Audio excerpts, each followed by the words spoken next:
Assalamu alaikum.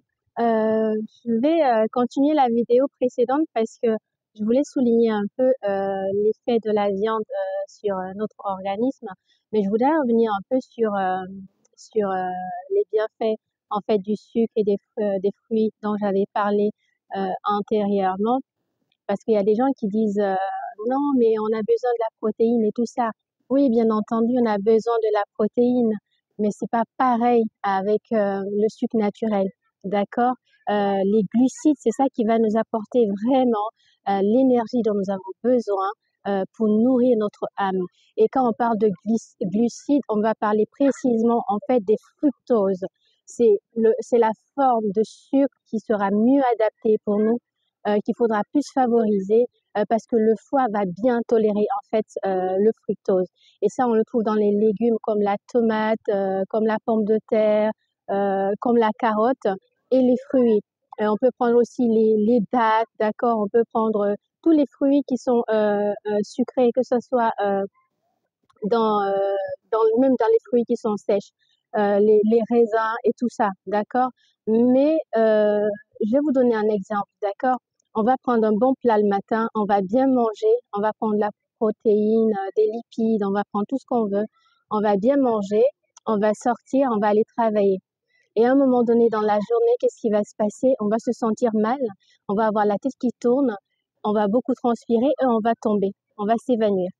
D'accord? On va nous réveiller et on va nous amener à l'hôpital. Et ça va être quoi? La première observation que le médecin va dire. Je pense que vous êtes hypoglycémique. D'accord? Et l'hypoglycémie, c'est quoi? C'est la chute du taux de sucre dans l'organisme à un niveau plus bas que la normale.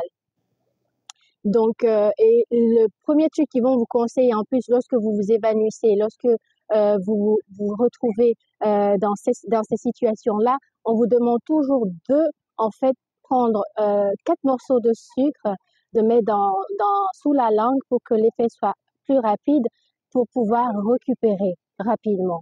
C'est l'importance du sucre. Mais là, on est en train de parler du sucre transformé. Mais moi, je précise bien, je parle du sucre naturel parce qu'il faut éviter aussi le diabète. Mais c'est le sucre, d'accord, qui va nourrir notre âme, qui va nourrir notre corps énergétique. Donc, le manque de sucre dans l'organisme, ça va provoquer, le manque de sucre sévère dans l'organisme, ça va provoquer même du coma, d'accord? Ça va provoquer des confusions, donc vous allez rentrer dans un état comatique. Et le coma, nous savons bien que c'est une demi-mort, d'accord? Donc, pourquoi dans un coma? Parce que le corps énergétique, il ne fonctionne plus normalement. Vous n'avez plus la force nécessaire. C'est ce corps énergétique qui fait tout ce que nous faisons, d'accord? Donc, sans ce corps énergétique, il n'est pas possible, c'est pas possible de tenir dans toutes circonstances. On peut rester des années sans manger autre chose et se nourrir que de fruits et survivre. En revanche, l'inverse est impossible. On ne peut pas se nourrir de toute autre chose et se passer des glucides et de tout ce qui contient le sucre et qu'on puisse fonctionner. C'est pas possible. Donc, c'est pour revenir un petit peu là-dessus parce que pour préciser, c'est important vraiment de privilégier les aliments sucrés, naturellement sucrés. Et donc là, on va parler un peu de la viande et du danger de la viande. C'est un sujet un peu délicat. Donc, je vais partir dans le sens de nous qui sommes des musulmans. Je vais commencer par la viande halal. Nous savons déjà que le porc, c'est interdit non seulement dans le Coran, le porc est interdit dans l'Évangile, le porc est interdit dans la Torah. Pareil pour l'alcool. Donc, ça ne concerne pas que les musulmans, d'accord? Mais pourquoi la viande de porc, elle est interdite? Parce que Allah dit que c'est impur. Et c'est impur parce qu'elle elle est néfaste pour nous et nous transmet beaucoup de problèmes. Mais Allah subhanahu wa ta'ala, dans sa miséricorde, nous a dit dans le Coran, lorsque quelqu'un se retrouve dans une situation où tu as faim, d'accord, où tu es contraint de manger, où tu n'as autre nourriture et tu es sur le point de mourir, tu n'as que de la viande de porc, Allah nous dit, mangez, d'accord? Dites le nom d'Allah, prononcez mon nom là-dessus et mangez. Je suis le tout miséricorde de Dieu, je suis bon. La générosité d'Allah. Donc, il nous permet de manger, en fait, si on n'a pas autre choix. Maintenant, je souligne ça en parlant du halal, Parce que le premier point dans le halal, c'est accorder du respect à l'animal qu'on va immoler parce qu'on est en train de lui ôter la vie, d'accord? Et c'est un être aussi comme nous, d'accord, qui fonctionne comme nous, il y a des animaux qui ont des âmes et il y a de ces animaux qui sont dépourvus d'âme, mais le plus souvent les animaux que nous mangeons ont aussi des âmes. Donc, ce qui veut dire, ils ont aussi une vie à l'intérieur de comme nous, des problèmes à l'intérieur de comme nous, des énergies négatives ou positives à l'intérieur de comme nous et des mémoires à l'intérieur de comme nous. Donc, c'est lui accorder du respect en faisant le halal. Le deuxième point, avec le halal, ça va permettre d'immoler l'animal de la meilleure des manières pour alléger sa souffrance, pour qu'il ne souffre pas. Cela va faciliter en fait sa mort. Et le troisième point, c'est bénir le repas. Donc, ce qui veut dire si cet animal il a des énergies négatives en le consommant, on va être préservé par la bénédiction d'Allah. Et le quatrième point, c'est qu'il est frais. La viande, elle est fraîche. Et pourtant, manger de la viande dans ces conditions-là peut être très dangereux pour nous. Pourquoi?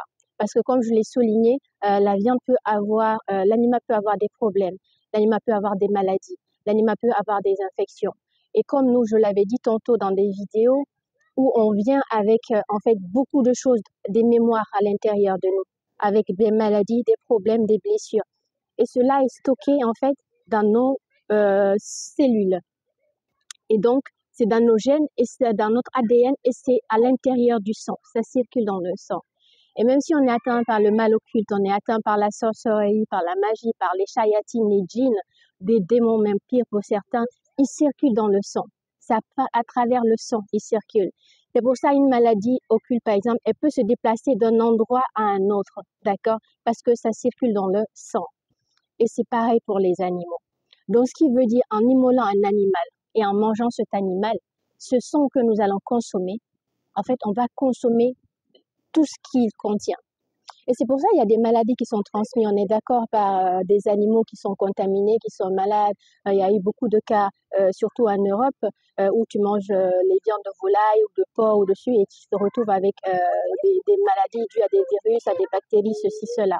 Donc c'est la preuve qu'en fait on peut être contaminé par les animaux que nous consommons. Et certains cas, on ne sait même pas que l'animal est malade, mais pourtant il a sa maladie.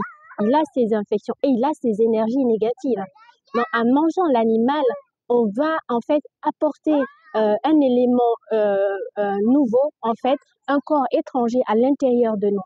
Et comme nous, on a beaucoup de problèmes, comme je le disais, avec notre foie qui fonctionne pas bien la nuit, nos reins, le pancréas qui fonctionne pas bien.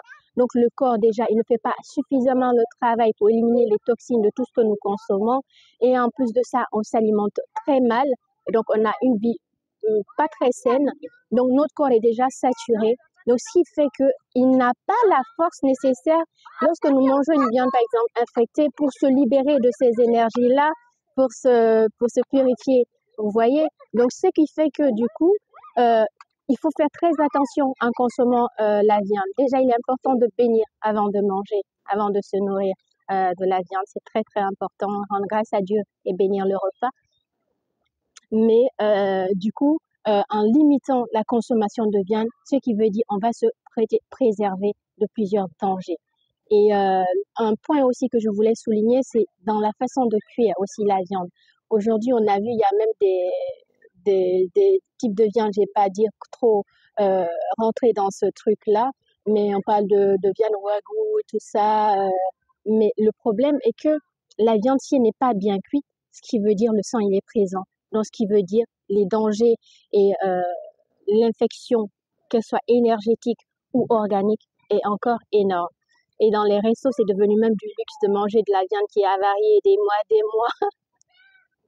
On paye une fortune pour manger ça. On va dans les restos, vous voulez comment votre viande? Ah, je veux qu'elle soit rose, je veux qu'elle soit bleue, je veux qu'elle soit violet. On entend du tout, mais c'est terrible en fait. Non, il faut manger la viande qu'elle soit bien cuite. Moi, par exemple, la viande, quand je l'achète, je la lave très bien. J'enlève le sang maximum possible.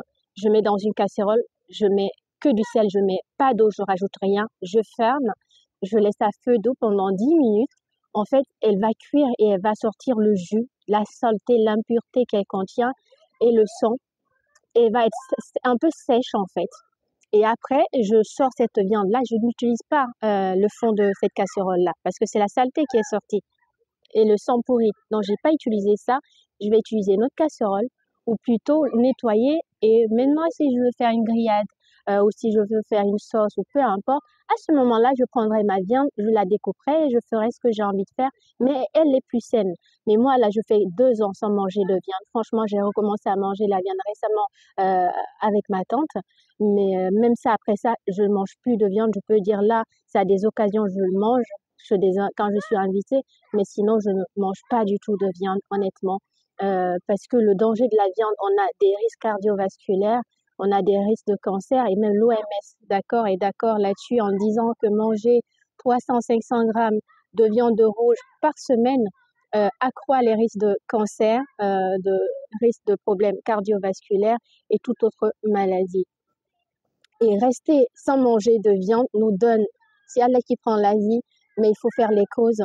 Ne pas manger la viande nous donne plus de vie, de longévité dans notre vie. On est beaucoup plus sain, on est moins enclin à avoir de l'obésité, donc on est plus dynamique dans notre vie, alors que l'organisme fait beaucoup d'efforts pour transformer ce type d'aliments dans le corps, lorsqu'il demande beaucoup d'énergie. Et comme nous, on ne donne pas au corps énergétique l'énergie nécessaire pour faire ce type de boulot-là, c'est pour ça que ça nous vieillit vite, ça nous fatigue vite, ça nous épuise vite. Et tout le monde est malade aujourd'hui. Euh, Cancer, diabète, tension, euh, on s'en passe. Et la longévité, elle est très courte. On aime beaucoup les fast-foods, les aliments rapides, mais c'est très dangereux. Et c'est la raison pour laquelle la vie aujourd'hui, elle est très rapide aussi. Le mois, il commence aujourd'hui et demain, c'est déjà le 30. Tu as l'impression que tu as sauté 29 jours. En fait, ça va très, très vite. Mais pourquoi ça va vite? Parce que ce que nous mangeons, d'accord? Et ce que nous faisons de nos journées, ce que nous faisons de notre vie. Parce que ça passe très vite, mais ça dépend de qui. C'est pas parce que moi, pour moi, je dis, mais le temps passe vite, ça file aujourd'hui, que ça peut être pour quelqu'un d'autre. La preuve, pourquoi, quand tu es devant la télé, tu regardes des choses que tu aimes, en 3 heures, tu vois pas le temps passer. Mais pour faire ta prière de 5 minutes, tu trouves ça trop long. Ça dépend de ce que tu fais. Donc, si on ne se nourrit pas, en fait, on ne donne pas l'énergie nécessaire franchement, en limitant la viande, ce qui nous alourdit, ces choses-là, privilégier les fruits de mer, les légumes, les légumineuses, les fruits à coque, ça remplace les protéines qu'on cherche dans la viande, les graines germées, ça remplace les protéines qu'on cherche dans la viande, les légumineuses aussi, je l'ai dit plus tôt, tout ça, en fait, ça donne de la protéine, les algues, d'accord, les micro-algues, tout ça, ça contient beaucoup de protéines et l'organisme peut facilement digérer et transformer ça et nous donner du coup beaucoup de force. Donc quand on manque d'énergie dans l'âme, c'est l'âme qui nous fait agir, c'est l'âme qui nous incite à faire les choses. Donc quand l'âme est épuisée énergétiquement, qu'est-ce qui va se passer? Pour sortir faire du sport, pour sortir aller faire tes courses, pour faire ton ménage à la maison, pour aller rendre visite à tes parents, pour aller rendre visite à un collègue qui est hospitalisé, tu as la flemme. Tu es dans ton canapé, tu es épuisé. Donc du coup, tu vas dire, ah non, je suis tellement fatiguée, j'ai pas la force de bouger. Si je bouge là, le peu d'énergie encore qui va me rester, ça aussi, ça va s'épuiser. Et comme tu es dans cette optique-là, qu'est-ce qui va se passer? En fait, tu envoies à ton subconscient de la peur. La peur de perdre tes énergies. La peur, en fait, de ne pas supporter le trajet, le sport que tu vas faire. La peur de t'épuiser encore plus. Et comme ton subconscient, lui, il est là pour te protéger, donc il va essayer de t'envoyer une situation qui va te reconforter, une situation qui va t'apaiser, une situation qui va te mettre en joie. Et ça va être quoi? Ben, tu vas rentrer dans ta chambre, tu vas aller chercher ta couette, tu vas venir dans ton canapé, tu vas t'affaler, tu vas te mettre ça sur la suite, tu vas mettre Netflix ou je ne sais quoi, tu vas regarder une série, tu vas appeler une copine pour papoter et gossiper des heures et tu vas être bien, tu vois. Donc tu n'as fait aucune activité, tu es dans ton lit, tu passes ta journée à ne rien faire et tu es en joie, tu es bien avec ça parce que tu te dis tu n'as pas fourni d'efforts, parce que ton subconscient veut que tu sois bien en joie, mais il faut lutter contre ça. C'est ton âme que tu dois booster pour qu'elle puisse t'inciter à agir. Parce que tout se passe dans le mouvement, dans l'activité. Parce qu'on est, quand quand je dis le corps énergétique, il faut aussi souligner, du coup, on est fait d'atomes, d'accord? On n'a que des atomes, des petits atomes, des milliards d'atomes qui font que nous sommes tout ce que nous sommes aujourd'hui. Et c'est de l'électricité.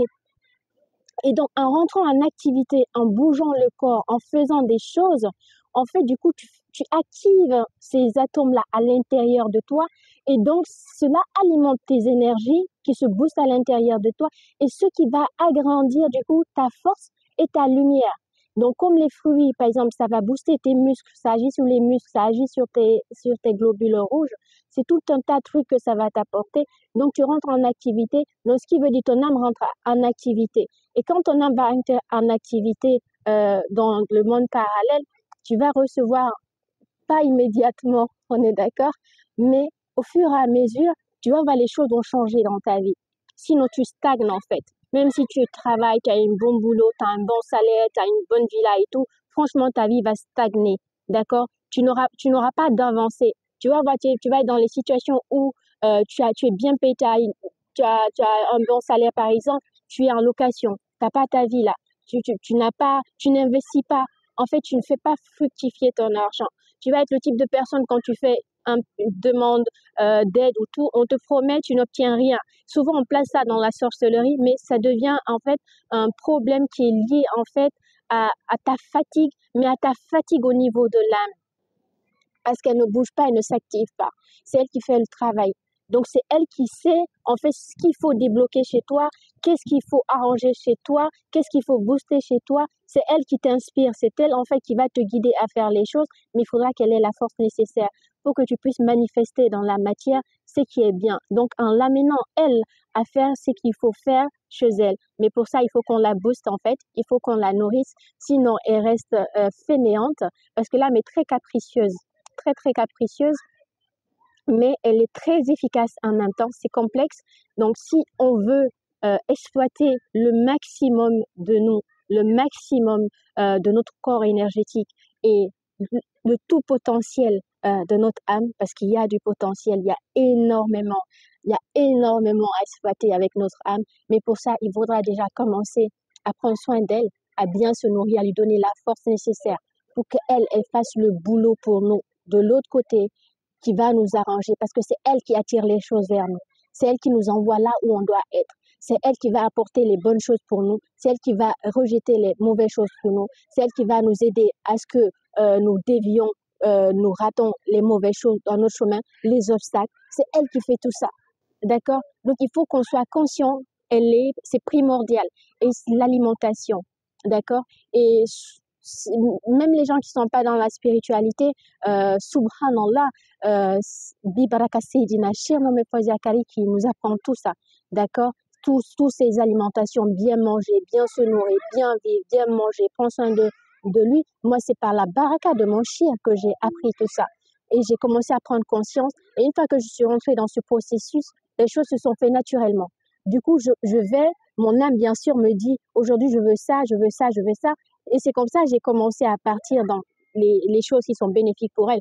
Parce que Bibaraka Seydina Cheikh, j'ai commencé à écouter mon âme et à l'entendre. Donc, elle a commencé à s'affirmer et à s'exprimer, ce qui m'a aidée. Et après, du coup, j'ai mis les bases pour ce qui est bon pour nous, pour avancer, et je fais ça. Donc, tout ce qui peut m'empêcher d'avancer, de la faire avancer, bah, j'évite. Donc, par la baraka de Seydina Cheikh, ces process-là qui m'ont aidé en fait à être là où je suis et à pouvoir remonter du coup mes énergies, donc ma lumière, parce qu'elle est importante cette lumière, d'accord? Sans cette lumière, honnêtement, on n'est rien, tout simplement, on n'est rien. Donc, on a besoin de la nourrir, de la grandir. Donc, même si on n'est pas dans la spiritualité, d'accord, mais il est important de se favoriser, de favoriser sa vie et son âme. Il est important de prendre soin de soi. Il est important de prendre soin de son âme parce que quelqu'un d'autre ne peut pas le faire, comme je le dis. Donc, c'est à nous de prendre soin de nous et de notre corps. Bibaraka Seydina Cheikh. Assalamu alaikum.